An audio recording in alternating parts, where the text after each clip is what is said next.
Hello YouTube, this is NoCombo 2005. I'm here giving you a deck profile list for the deck I'm bringing to YCS this year in Arlington. The deck profile I'm presenting is Ninja.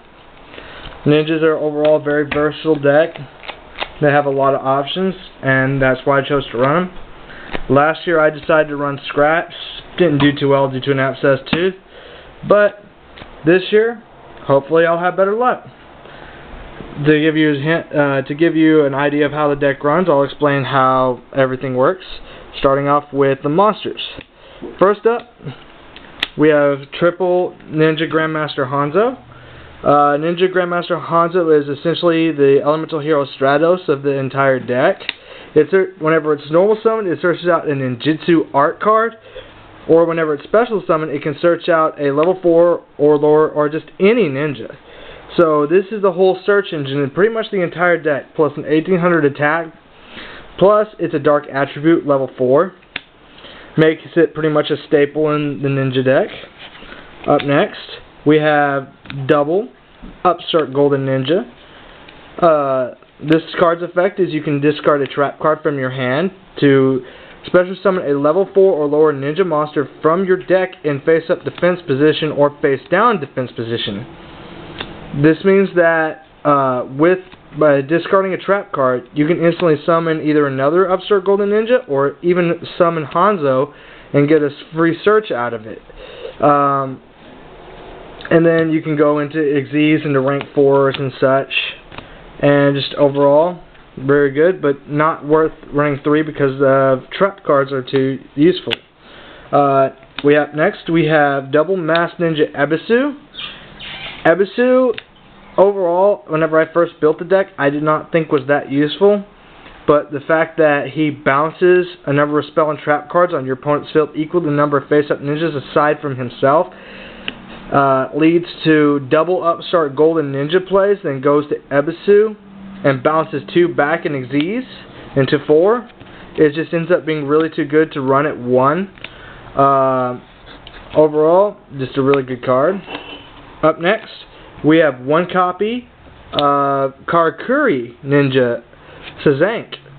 Sazank is a level 3, so it doesn't really fit all that well into the deck, but it's good emergency. You can just set it, they attack it, and it sends it straight to the graveyard instead of destroying.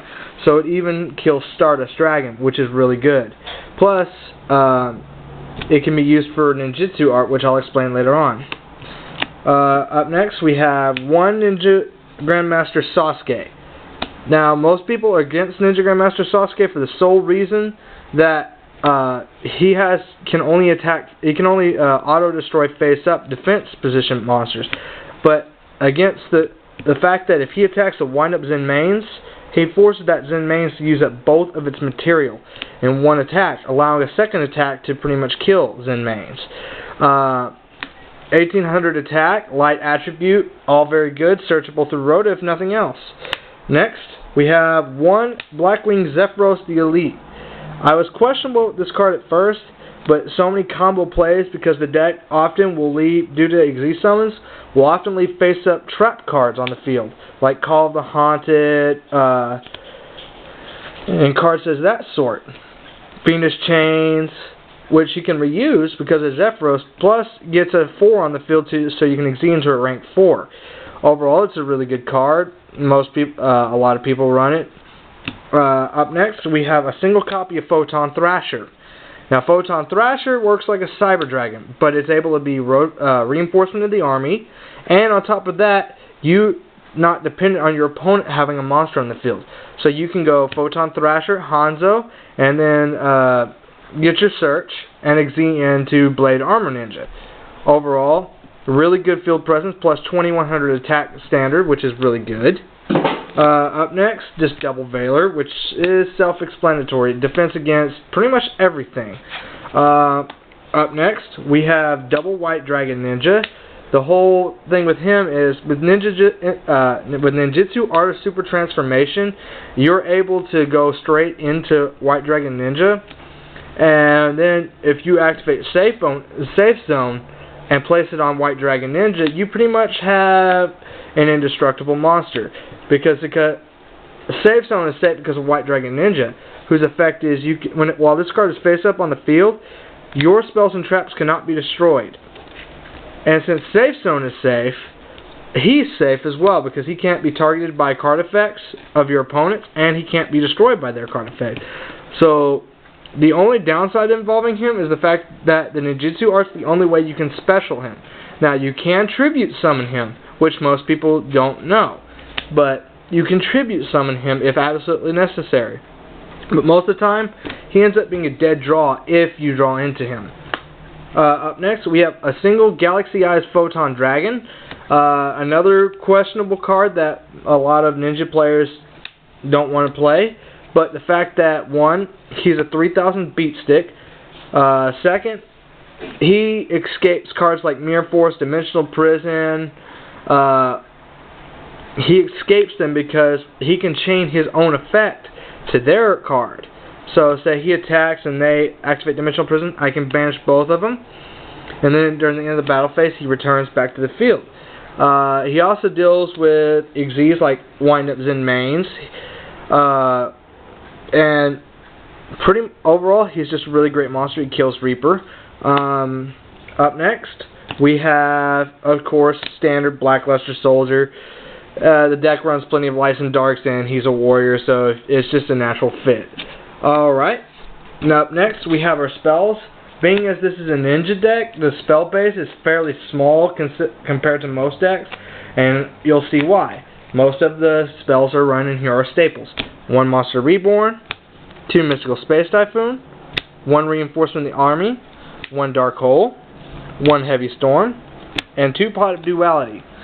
Now, Pot of Duality just adds the stuff that you need to your hand faster and adds more stability to the deck because the deck itself has a draw card, but the draw card is hardly worth running. Up next, we have our traps. We'll start off with what is pretty much the main trap of the entire deck. 3 copies of Ninjutsu Art of Super Transformation. This card is pretty much the fundamentals behind about 50% of the plays in the deck. Its effect is target 1 monster on your opponent's side of the field and 1 ninja monster you control. You send them both to the graveyard. And then you special summon 1 dragon type, sea serpent, or dinosaur that has a level equal to the combined level of 2 monsters that were just sent. Now, obviously, the most obvious play with this is going to be White Dragon Ninja because 3 and 4, which 90% of your ninjas are 4s, is going to be pretty much setting up for your whole safe zone play. Now, all in all, if your opponent's playing highly defensive and don't play monsters face up, this can be a hindrance, but most of the time, it's not. 1 Mirror Force, staple. 1 Solemn Judgment, staple. 1 Double Solemn Warnings, staple. Double Fiendish Chain. Now, this card has a lot of hype on it right now for good reason. With cards like decks like Inzektor and Wind-Up and Lagia, this stops a lot of their plays. Plus, it's a continuous trap for ninjas so that they can pitch it for. I can either bounce it back for Zephyros the Elite, or I can pitch it for Upstart Golden Ninja, and it just stops a lot of plays. Double Safe Zone. This is a combo piece of the entire deck, which is Safe Zone White Dragon Ninja, which pretty much gives you a Spirit Reaper with 2700 attack. Overall, plus Safe Zone has another use, which if you have it face down, the MST or Heavy Storm, you can activate Safe Zone and chain target their monster, and it pretty much is a free destruction. Overall, it's actually a fairly good card. Up next, Double Torrent. Nearly up to 2, and not to mention just overall good. And finally, Double Call of the Haunted. Now, Double Call of the Haunted is at 3, but 3 would be crowding the deck so much, and that crowding is not needed. Up next, we have our extra deck. The extra deck is fairly straightforward.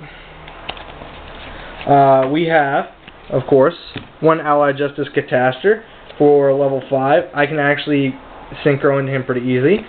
1 Brionac Dragon of the Ice Barrier, which is a staple synchro.